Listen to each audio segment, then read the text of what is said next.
Welcome back, everybody. You said, I listened. Thank you so much to everybody who answered the survey. After a really successful show last week about often overlooked toy lines that we adore, I thought we'd do something in the same vein, but completely different. How about we take a look at those often overlooked and ignored Saturday morning cartoons? You know, the ones that we have no recollection of, the ones we yearn to see again, or even those we wish we'd never remember. You tell me, which were the good, the bad, or the ugly? I'm Victor, and straight out of the Gen Experience, the overlooked, the ignored, and often forgotten Saturday morning cartoons that just might still ring a bell. Speaking of ringing a bell, how about clicking subscribe and the alert icon after pressing like to help me out? Now, on with the show. How many will you remember? Fan of the Waltons or Little House while growing up? Did you ever think to yourself, this would be awesome as a cartoon? Or how much better could this be if it were animation? Well, Hanna-Barbera and ABC did just that, and for one season, a turn of the 20th century family went through daily life on Saturday mornings. Hong Kong Phooey and the New Adventures of Gilligan's Island must have just been too edgy. When I think of Saturday morning cartoons, this is not something that resonates to me, but perhaps some of you remember the day-to-day excitement of the days, the family from the title. Saturday morning rituals were just forming at this time, and there was a lot of trial and error. These Are the Days came out in 1974, and along with shows like Korg, 70,000 BC, and Devlin, inspired by Evel Knievel, our trusted cartoon companion Hanna-Barbera tried to bring something new to kids' fare, the serious cartoon. All of them were ratings bombs, with notable voice actors such as June Lockhart from Lost in Space and everyone's favorite girl next door child actress, Pamela Ferdin. It was canceled after only one season, like the others. Luckily for the Day family from the town of Emsville, they continued in reruns for a number of years to come before vanishing from the tube and our memory banks. The same year as These Are the Days, the Hanna-Barbera studio released Valley of the Dinosaurs on CBS. If you think that a family sucked into a vortex to prehistoric times to live amongst their Neanderthal ancestors sounded an awful lot like Land of the Lost, you'd be right. And Hanna-Barbera didn't care. This was no coinkydink. That was the intent. Going as far as having the iconic live-action adventure show and this cartoon counterpart first broadcast on the very same day. Now, I will give you that Land of the Lost isn't exactly prehistoric Earth, but some alternate reality or dimension. But surprise, Valley of the Dinosaurs is also not exactly prehistoric Earth. Besides living side by side with the giant reptiles, these cave dwellers spoke damn good English. But she growls at him. The show included Shannon Farnham, the voice of Super Friends Wonder Woman, as well as Alan Skeletor Oppenheimer, and usual voiceover suspect, Don Messick. Land of the Lost and Valley of the Dinosaurs might sound similar, but they had their differences too. Where Land of the Lost had the cast running away from Grumpy or avoiding the most terrifying Saturday morning nightmares, the Sleestacks, Valley of the Dinosaurs had the Butler family helping the caveman with everyday things like the wheel, using levers, and flying a plane.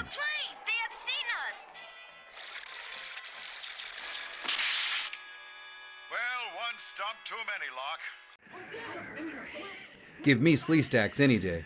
No wonder Land of the Lost lasted 3 seasons and the dinos went extinct. You know I couldn't resist that.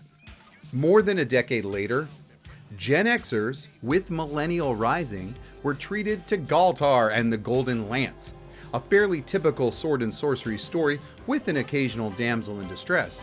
Actually, everyone was in distress.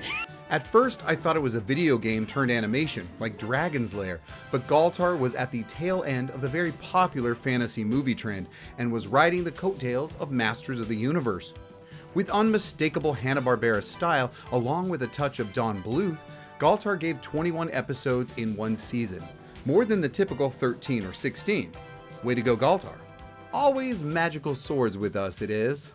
But we couldn't get enough, and this one raised the stakes by going full Darth Maul with its double blade that appeared from the single hilt when held over Galtar's head.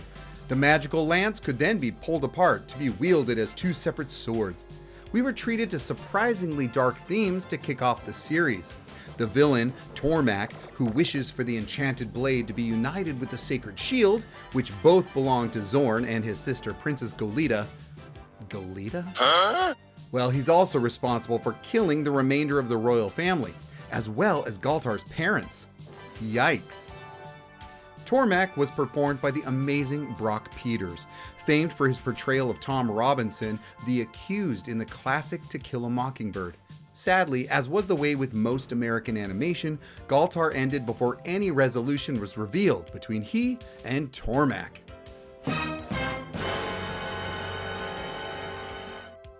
However, Galtar was seen briefly in an episode of Harvey Birdman, Attorney at Law in 2004. Good to see him working again. If you've watched some of my past shows, you might know I love the Universal monsters, and I'm even good with a little parody here and there. Give me Monsters cereal any day. But as for this 1970 Filmation cartoon, it was not a favorite of mine, and I only learned about it when it popped up one year while looking for a rendition of the Halloween staple, The Monster Mash.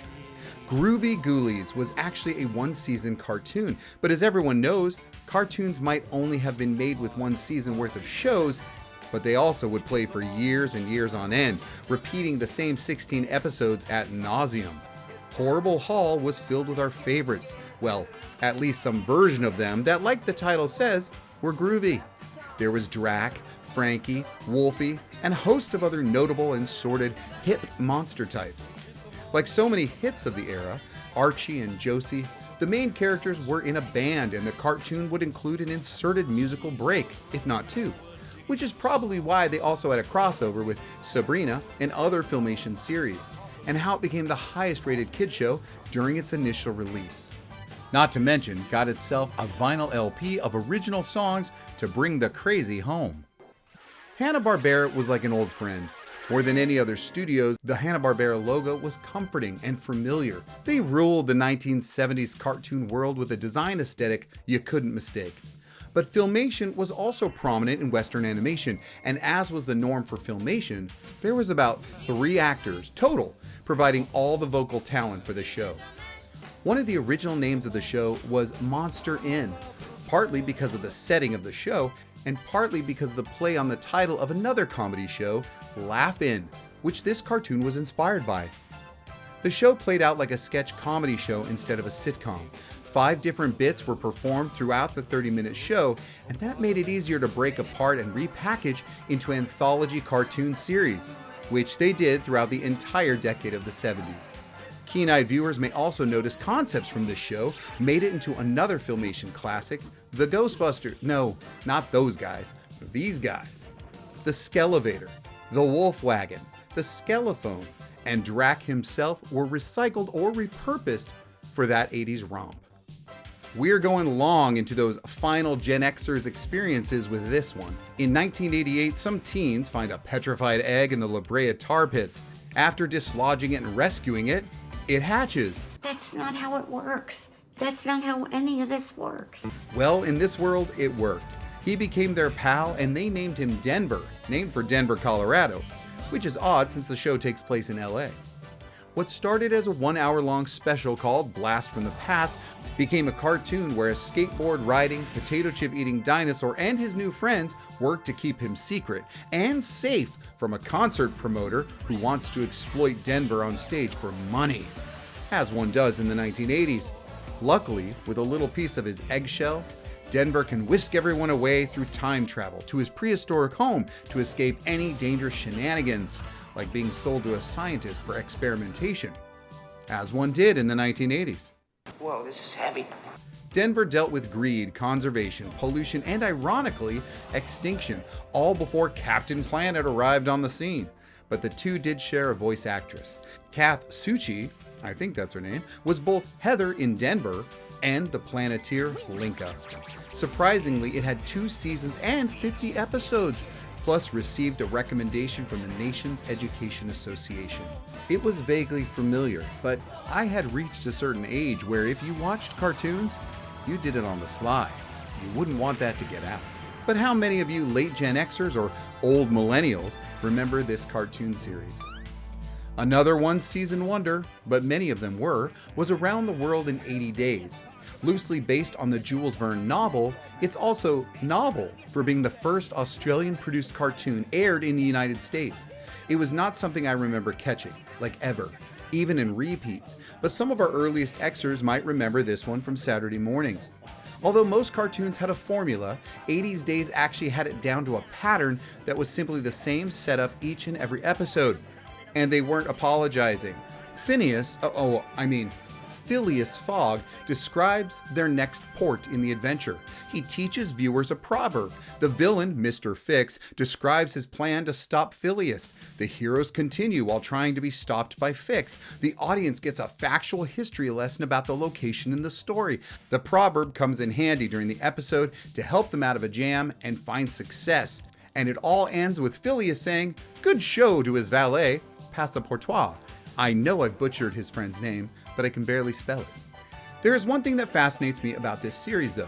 Most American cartoons, not to mention many of our favorite live-action shows, just end with no warning. Just a frustrating cliffhanger because they were not picked up or not renewed, and the audience gets robbed of a proper finale. With this cartoon, Australia knew that by the end of the season, they had to wind up the story, just in case.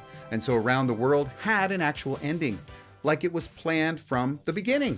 If Phileas was able to achieve the flight in the agreed 80 days, he would win the hand of Belinda Mays, not to mention a sizable side bet of 20,000 pounds from Lord Mays. So that's how it ended. And with that, I have to give some accolades, even if this may not have been up my alley. Was it up yours? Right there in the mid-80s, new toys were supported by animated series. This is the way. This is the way. This is the way. Even the game tag, with a digital twist, got itself a TV show. You say laser tag and there isn't anyone in the United States who's confused. Perhaps because you played it in an actual brick and mortar laser tag arena at the mall, or because you were one of the first to own this high-tech version of the game tag by Worlds of Wonder. Yeah, Worlds of Wonder, the company that made that talking bear. Hi, my name is Teddy Ruxpin. Touching or tagging your opponent was no longer the goal, but long-range shooting from an infrared laser to a target worn by another player that would vibrate and blink when hit leveled up this classic outdoor activity. The popularity makes it no surprise there was a cartoon series. As for the story, it was pretty convoluted. Tell me what you think. Jamie travels back in time to 87 to help her 80s teenage ancestors. She's protecting them from Draxon, a criminal from 2061. Draxon has been revived from suspended animation by Jamie's teacher following his spaceship's hijacking and crash in the Atlantic Ocean. Draxon goes back in time to destroy Jamie so she won't create the Starlight gun and star sensor. Okay, basically that's just the real laser tag merchandise that you're being convinced to buy when watching the cartoon. These things you wear allow a person to manipulate the blah blah and even blah blah blah travel through time. Jamie's battles in the present day are completely unnoticed by her relatives' parents, who think she's just a foreign exchange student and a weird one. And Draxon ends up being one of Jamie's relatives in the end. Whew, drama. Just your regular 80s cartoon fare. And let's not even bring up the Skugs. Best to just move on. This was a Ruby Spears creation, and sadly their one season was limited to the minimal 13 episodes. But it did include the voice talents of Tress MacNeille of Futurama fame and the legendary Don LaFontaine. In a world where both of our cars were totally underwater. Can you believe it? He didn't just do movie trailers. In an ironic twist of fate, the toy competitor of laser tag, Photon, also got the accompanying TV show treatment, albeit in live action, and total crap. A dick move? Only if you mean Dick Animation, the studio that produced Photon. By 1988, laser tag had all but vanished from toy shelves, and Worlds of Wonder was bankrupt. Sadly, this could have been due to an unfortunate incident involving a 19-year-old playing the game with his friends in 1987.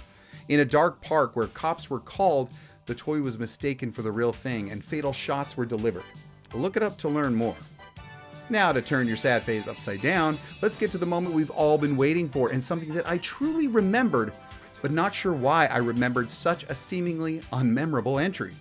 In 1981, Ruby Spears released this little nugget, this little gold nugget, Goldie Gold Action Jack. Along with her Cocker Spaniel, called Nugget, the heiress and her reporter boyfriend, platonic partner Jack, went on random adventures, like Indiana Jones meets Richie Rich. When she wasn't flying her helicopter in her mansion, she could afford things that didn't exist, like hover bikes, plated in gold, of course. But apparently, she couldn't afford to have an alternate outfit, and fur does not go with every occasion. Hell, if you're going to be that filthy rich, at least Goldie did more with her time than become a brand or star in a reality show. Nothing like a modern heiress, Goldie Gold was much more of a go-getter, daring. One subscriber of mine likened the show as an animated version of Honey West from 1965 with Anne Francis. I mean, if you replace Nugget with an ocelot named Bruce, I could buy that theory. I'm being honest when I say I remembered the show, but not its title. Well, not until years later when I ran across it on YouTube, watched it and thought, I know this thing. And I remember liking it then, but had never thought twice about it after the early 80s broadcast. The voice talent is a little who's who. Goldie was played by Dinah Girl herself, Judy Sturgis, and Jack was played by radio personality Sonny Melendrez. Hello, hello, I'm Sonny Melendrez, and welcome to You and Me, Kid. Who you and I might remember from You and Me, Kid, the morning family show during the premiere year of the infant Disney Channel. Rounding out the cast of three was Booker Bradshaw, actor and Motown executive, who also was in Laser Tag. Like so many, Goldie Gold Action Jack was one season, and even the minimum episodes of 13. But it had the action, and no matter the storyline, if there was daring adventure and high thrills, I was in. Which of these were you all in for? There were some real goodies when we were kids. Please do me a favor, click that like and even subscribe to this AI-free channel and check out other great shows from the generation that brought us the imagination we still can't let go of, the Gen Experience. Share in the comments your memories and experiences on Saturday morning and your memories of Galtar, Goldie Gold, or the Groovy Ghoulies. Thank you for watching, and I hope I could bring a little joy with some memories of the best times of our lives. Until next time. Can you and I be friends?